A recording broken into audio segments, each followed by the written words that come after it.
ഒരാള് കാണാൻ വന്നിട്ടുണ്ട്. എന്നെയോ? അതെ.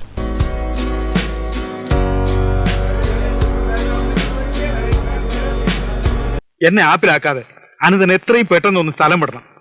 ചെങ്ങായിന്റെ വീടിന്റെ മറ്റേ ഹൗസ് വാമിംഗ് ആയിരുന്നു കഴിഞ്ഞ ദിവസം. നാട്ടിലെ പ്രമാണിയായി പോയില്ലേ?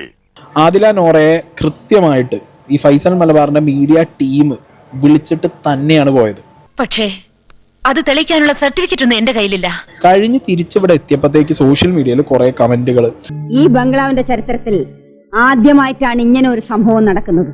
അതിന് എന്റെ ഇല്ലാത്ത ബുദ്ധിയിൽ ഒരു ഐഡിയ തോന്നുന്നുണ്ട്. ആഗോളതലത്തിൽ ബിസിനസ് രംഗത്ത് പ്രവർത്തിക്കുന്ന ഞങ്ങളെ സംബന്ധിച്ചിടത്തോളം എല്ലാതരം സൗഹൃദങ്ങളും കാത്തു സൂക്ഷിക്കേണ്ടതുണ്ട്. താനെന്താണ് മോനെ വെച്ച് സംസാരിക്കണത്? എന്താണെന്ന് വെച്ചാൽ തെളിച്ചു പറ. എന്നാൽ എന്റെ പരിപാടിയിൽ 2 കുട്ടികൾ പങ്കെടുത്തത് എനിക്ക് മുൻകൂട്ടി അറിവുണ്ടായിട്ടില്ല. അതെന്താ ഭാഗ്യത്തിന് ഇവിടെ ശീഘ്രം ഒരു മനമാറ്റം? അതൊന്നും ചുമ്മാ പറഞ്ഞതായിരുന്നില്ല. ഇങ്ങനെ ഒരു കേസ് ഇടുത്തി പോലെ തലേ വന്ന് വീഴുന്ന ആരെങ്കിലും വിചാരിച്ചോ? പൊതുസമൂഹത്തിന്റെ സദാചാര മൂല്യങ്ങളെ വെല്ലുവിളിച്ചും സ്വന്തം മാതാപിതാക്കളെ തന്നെ ധിക്കരിച്ചും സമൂഹ മാധ്യമത്തിൽ താറടിച്ചും പ്രവർത്തിച്ചു കൊണ്ടിരിക്കുന്ന അവരെ സ്വീകരിച്ചതിലൂടെ തനിക്ക് രാവിലെ ഈ നാറിയ കഥകളല്ലാതെ നല്ല വർത്താനൊന്നും പറയാനില്ലേ? പുതുതലമുറയ്ക്ക് തെറ്റായ സന്ദേശം നൽകി എന്ന ആരോപണത്തെ മുഖവിലക്കെടുക്കുന്നു. ഇവൻ ഇങ്ങനെ കണ്ണിച്ചോരയില്ലാത്ത വർത്താനം പറയാൻ ഞാൻ എന്ത് തെറ്റ് രാമേട്ടാ? എന്താ നിന്റെ വിചാരം?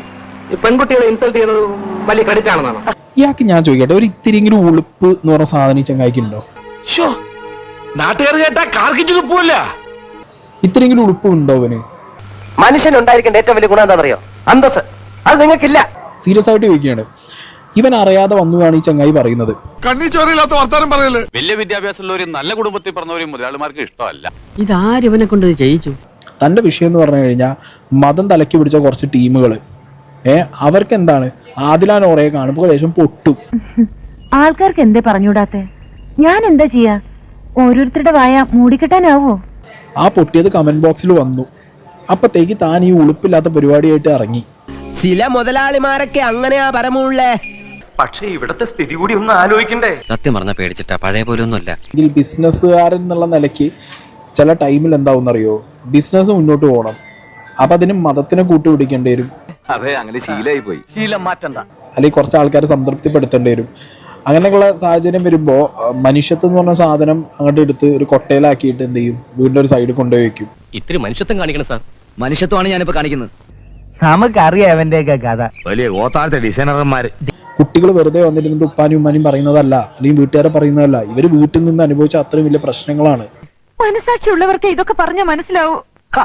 ഇല്ലടി, എന്റെ മനസ്സിന്റെ സ്ഥാനത്ത് മയിൽക്കുറ്റിയ ഞാനതൊക്കെ സഹിച്ചു. ആ പ്രശ്നങ്ങൾ അനുഭവിച്ചിട്ടും അവർ മുന്നോട്ട് വന്ന് ബിഗ് ബോസ് പോലുള്ള ഒരു ഷോയിൽ വന്ന് they are the real survivors. അതാ പറഞ്ഞത്, കണ്ടു കണ്ടങ്ങിരിക്കും ജനങ്ങളെ കണ്ടില്ലെന്നു നടിക്കുന്നതും ഭവാൻ. അല്ലേലും ജാത്യാലുള്ളത് തൂത്താ പോകൂല. അപ്പൊ നമുക്ക് വൈകുന്നേരം കാണാം.